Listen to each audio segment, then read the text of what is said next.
All right, all right, all right. Welcome back to the Misfit Nation. If you're a veteran and you are struggling or feel like you are leading a path towards the darkness, stop and think about those who are around you.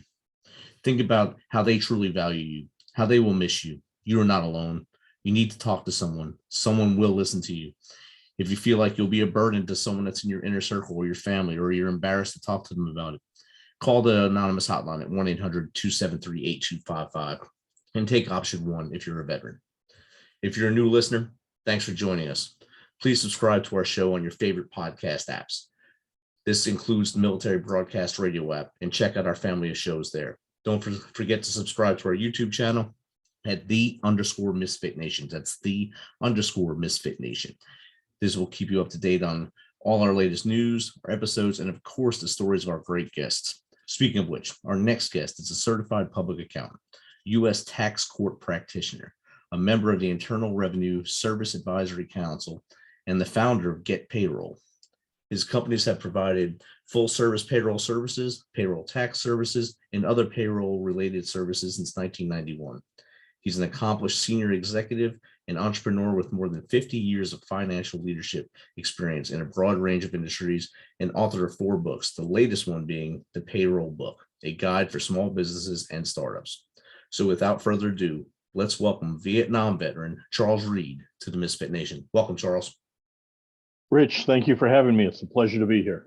It's always great to have a fellow veteran come on, especially one with expertise with the IRS, because I know there's a lot of veteranpreneurs on that listen to us here, and they probably want tips and tricks so they don't get that little nasty letter from the IRS saying, "Hey, you're being audited," or "We found this error, and you have to take charge to fix this." I hear that. So, Charles, if you don't mind, tell us a little bit about your backstory from as far back as you want to go, how you got into becoming a CPA, and anything you want to tell us from Vietnam on forward. Sure. I'm a Midwestern boy. I grew up in Iowa, born in Iowa City, Iowa. Had 3 sisters, no brothers. Graduated from high school at 16. Worked for a while, wasn't ready for college. I hated school at that point. Joined the Marine Corps, 17. Spent 4 years, 2 years overseas, 6 months in Vietnam. Now, the Marine Corps trained me as a computer programmer and systems engineer. But when I got to Nam, I was, young, dumb, and full of it. And so I got myself transferred to a combat outfit. Won't do that again, I promise you. I'm a combat Marine. And after service there, came back to Kansas City, was stationed there. Met my wife, love of my life.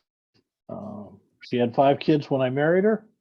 I claim insanity, but it worked. We were married for 45 years before she passed. Realized that business then, like now, doesn't understand military experience and doesn't value it. I've come to the conclusion after many years that it's because they're not military. They didn't serve. They don't understand. They see the stupid things in TV and movies and don't understand the discipline, the drive, the mission, the success that we were bred to achieve in the military. That was, became Marine Corps. It's mission, min, self, and that's what you want in business. You want to accomplish the job. You want to take care of your people. Then you worry about you. I've seen huge numbers of businesses destroyed by the ego of the people that run it or own it. And that's not the way you're taught in the military. But if you haven't been there, you don't understand. If you've been there, you understand. You've seen the elephant. So I decided after a couple of years out that I needed to get my credentials. Went to college, got my BBA, my MBA, sat for and passed my CPA exam while I was still in school, while I was still in graduate school. Went to work for Texas Instruments. Didn't stay a whole long time there at Texas Instruments because they really didn't care about accountants. They were an engineering company. Moved on. I spent 15 years in the corporate world, large corporations, small corporations, family businesses, startups, turnarounds. Learned a lot of things, had a lot of fun. but realized as I got into my early 40s that I was never going to run a major business. I didn't have the political skills. I was unwilling to stab people in the back and toss them off the ladder. So if I was going to run a business, and I grew up in a family business, I'd have to start my own. So just over 30 years ago, Ruth and I, my wife, started a business together. And it's still here. She retired after about 10 years and then passed away 7 years ago. So it's just me. But we started as an accounting and payroll company about 10 years ago. I sold off the accounting portion to my partner, who I'd taken on over the years. He still offices with me. And so I concentrate on the payroll and continue to grow it and having a lot of fun. Got a great staff, a good marketing department, and we're having fun. I think that's what it's all about. If you wake up in the morning and you know you're going to have fun at your job, it's not a job, it's your passion, and you're able to have a great time doing it. And like you said, mission men me. And I think that's what your whole guideline here is with the Get Payroll, is that you make sure that the mission is set first to help those who need help with their payroll needs, and then take care of your staff. And then of course you're at the end of the day, then you can go out and you can have fun with you at the end of the day. So that's a great thing. Absolutely. So how many years did you advocate with the IRS while you were with them, or are you still with them? No, I spent 3 years on the IRS Advisory Council. And it's a group of business people, not government people, who come in and advise the IRS, because the IRS is very insular. They don't have the experience. They don't get into the for-profit world that we do. Though they tax the hell out of us, but they don't understand us. So they bring in people like me and other accountants and lawyers, tax lawyers and EAs to work with the IRS about solving problems and giving them help in understanding how business really works, because they're extraordinarily insular, particularly there at headquarters in DC. That's insular to start with, inside the Beltway, and then you add in nonprofit and government, no profit sense, no motive. They really get lost. So we provide some outside viewpoints. Nice thing, the new commissioner, Chuck Reddick, actually served on the IRS Advisory Council years ago. So he really believes in it and would listen to us. So that was good. That's outstanding. Yeah, just get someone that knew both sides of it to get in there and be the commissioner. So that's good. Yeah, because he was a tax lawyer. He wasn't a government, inside the swamp guy kind of guy. He was a San Diego tax attorney, and Trump appointed him IRS commissioner. And he's brought a whole breath of fresh air to the service. But you don't turn around a 100,000 person organization anytime soon.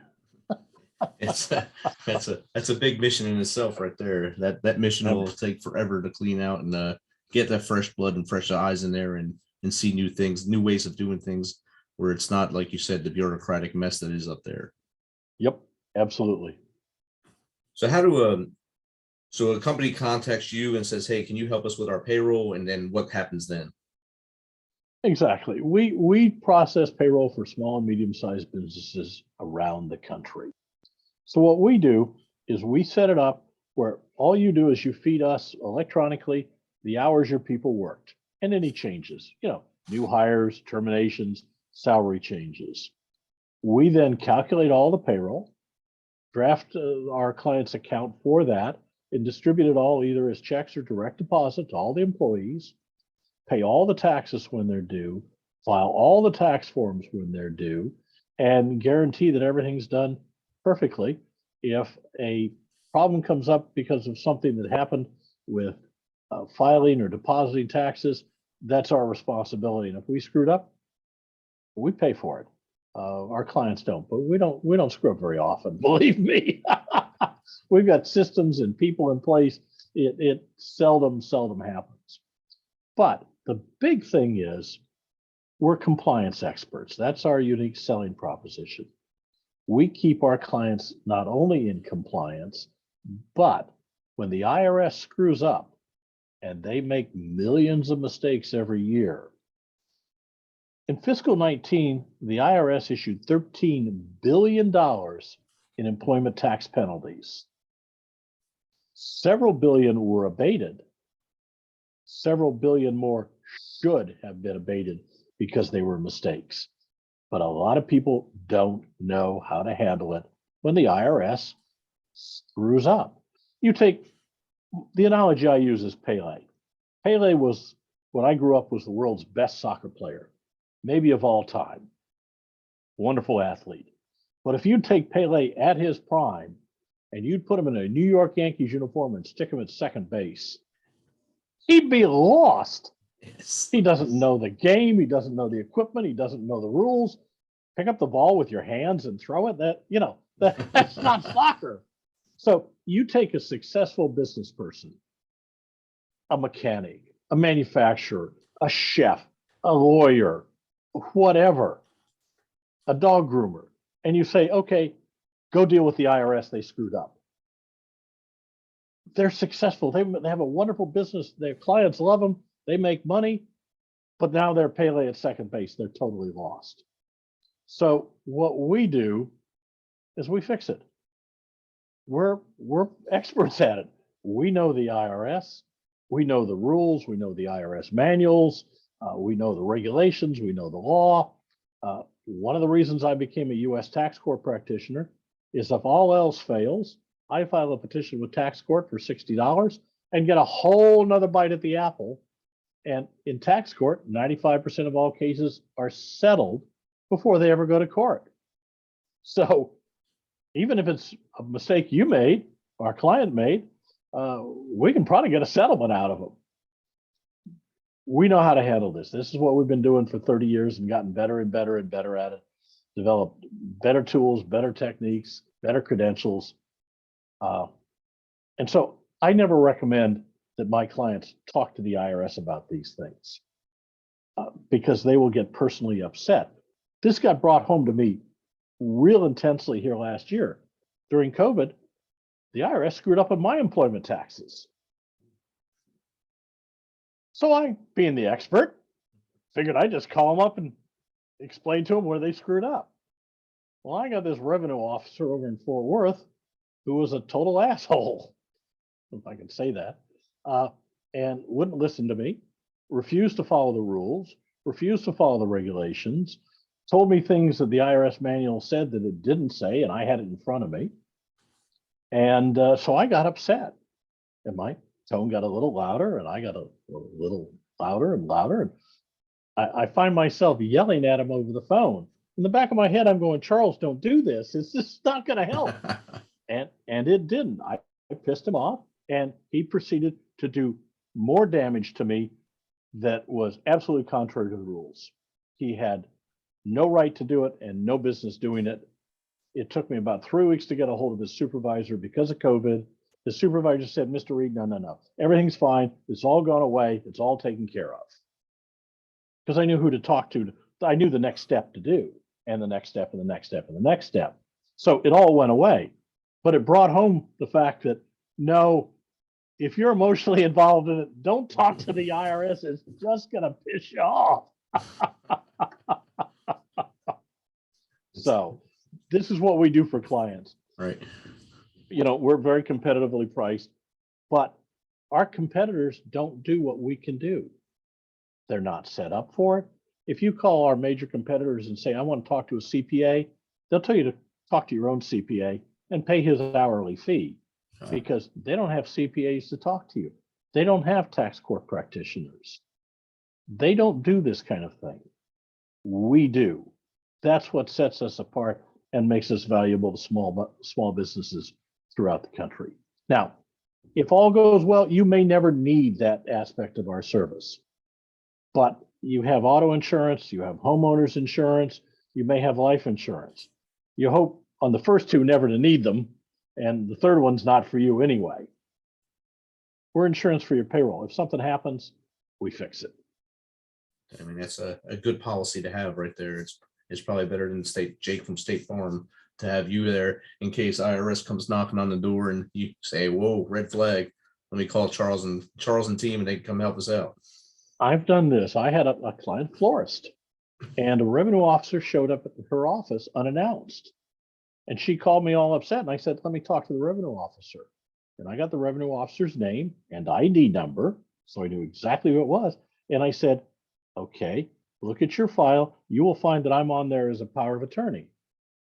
She looked and she said, well, yes, you are. And I said, why didn't you contact me first as you're required to? She said, well, you know, I was here in the area. And I said, no, you're required to contact me first with the details of the information you want before you contact the taxpayer. Isn't that right? And she said, well, yes. I said, fine. Here's what I want you to do. I want you to hand back the phone to my client and leave. Send me a letter, you know, a real letter through the mail telling me what information you want, and I will decide what to do. Do you understand that? And she said, yes, sir. Handed the phone back to my client and left. Wow. That's the kind of thing you can do if you know what you're doing. That's Okay. outstanding. My client could have said leave, but she is so intimidated by the IRS that just let her get upset over it.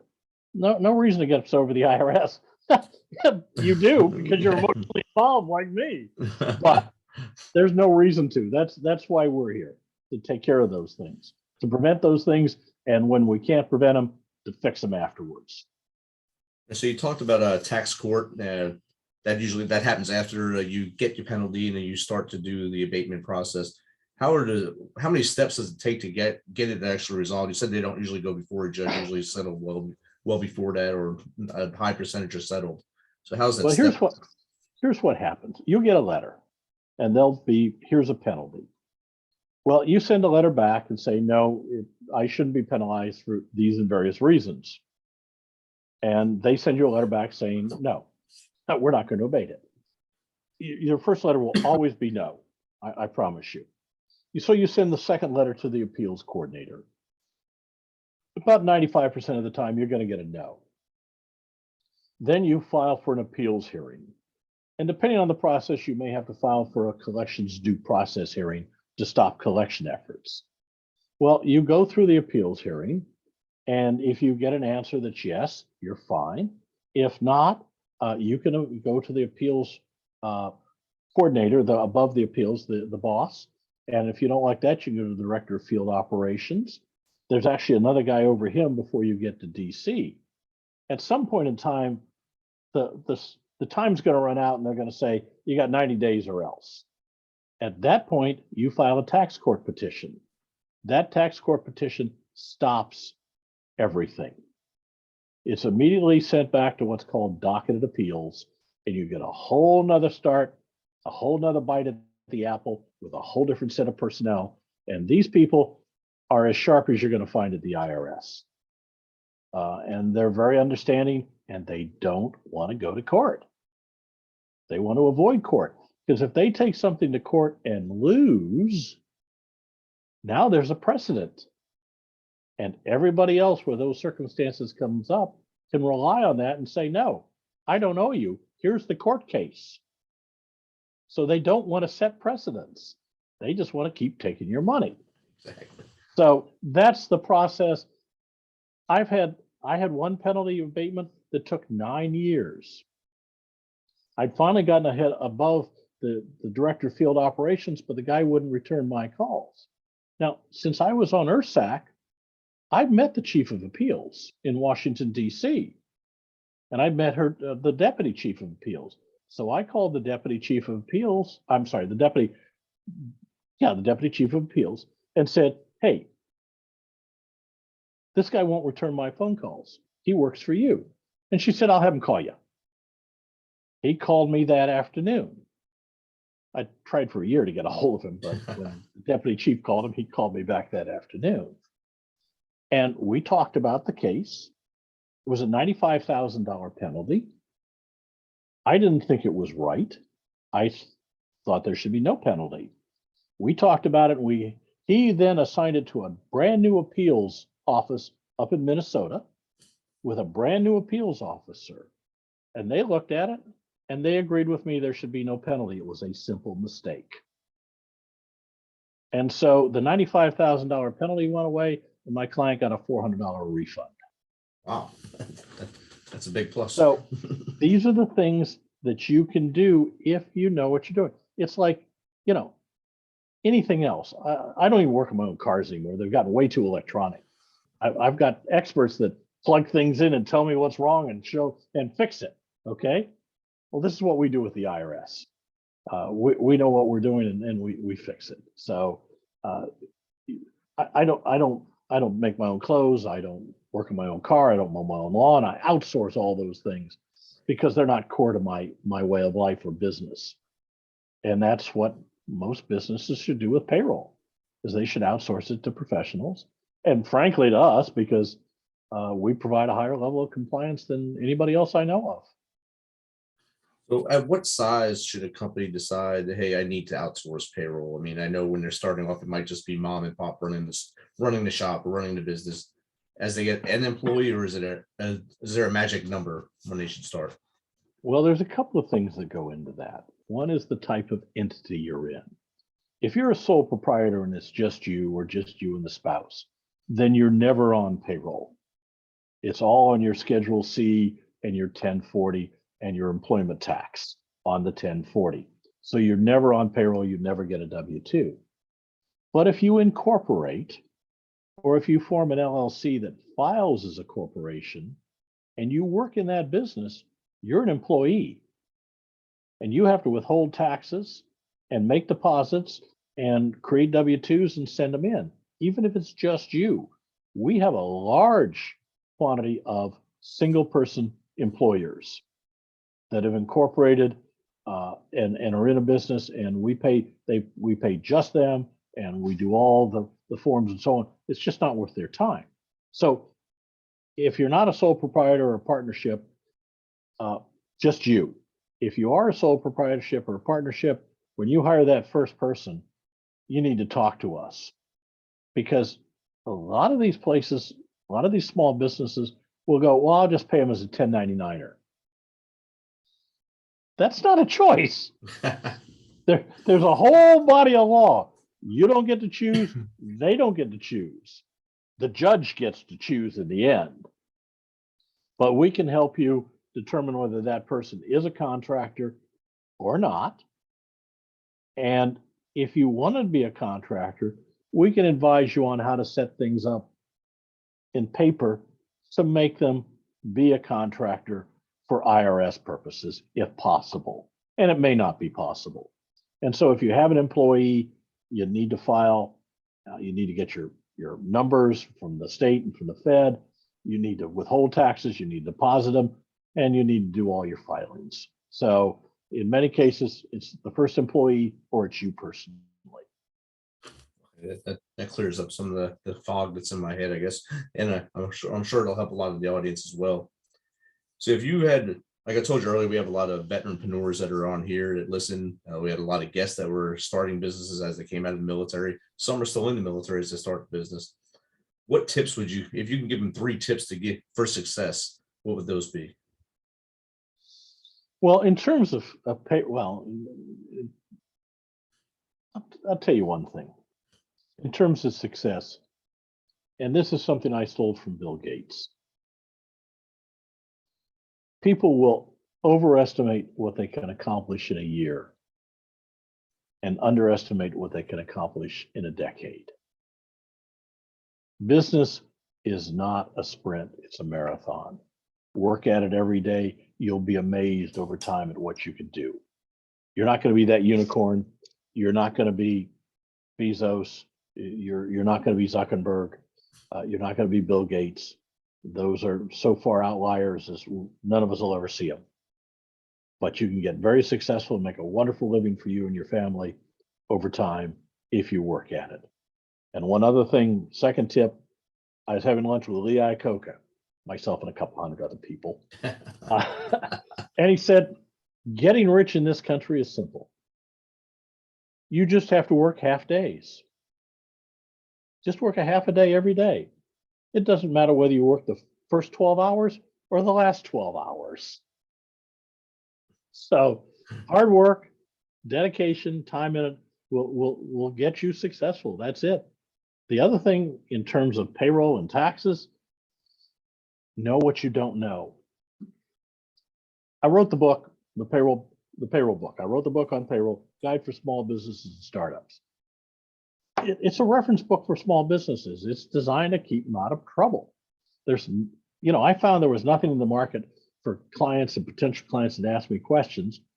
So I said, well, I'll write something. It took 2 years, but it's 30 years of wisdom distilled down to 95,000 words.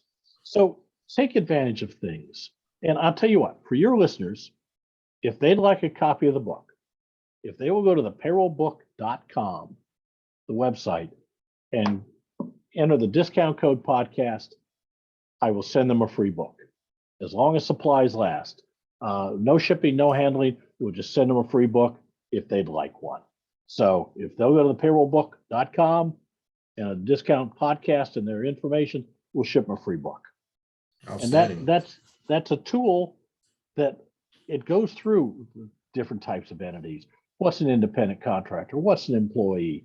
Employing your family, your friends, interns, how to run payroll, how to avoid penalties, how to handle them if they happen.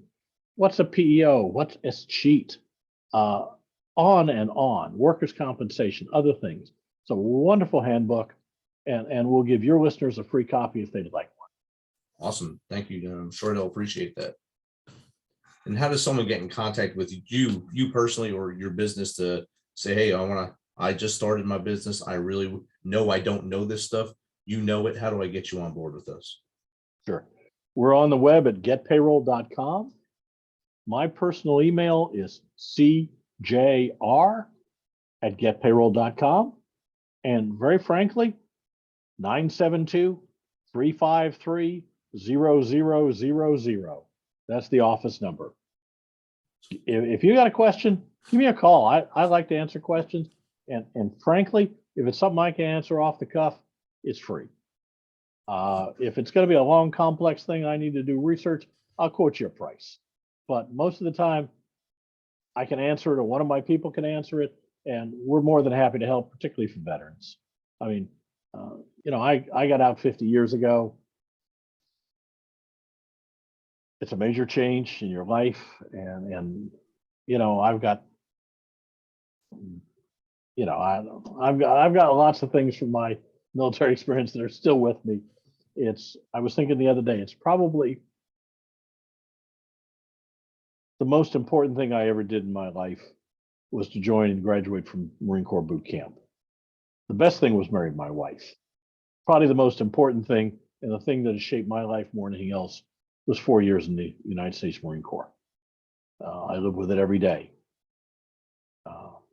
Hell, my coin protector, I'm an avid poker player. My card protector on the table is a Marine Corps coin. Wow. Okay. So, and it gets me lots of comments because they see it and they ask me, Marine, and obviously any other Marine veteran at the table recognizes it, and we have a conversation. So it's a conversation starter. But yeah, that's the most important thing I probably ever did in my life. But as all of us veterans know, it's something that lives with you forever, and exactly. it's part of you. And so I understand the difficulties that go with it. As we know, military is hierarchical, and business is not. And thank God for my wife, because she helped me get over that. But those things live with you forever. And so anything I can do to help another vet, more than happy to. Well, Charles, that's awesome. Thank you for the book offer. Thank you for all the advice you've given us today. And again, thank you for your service and sharing your story with us here and the Misfit Nation. Rich, been my pleasure. Thanks for having me. Awesome. Thank you.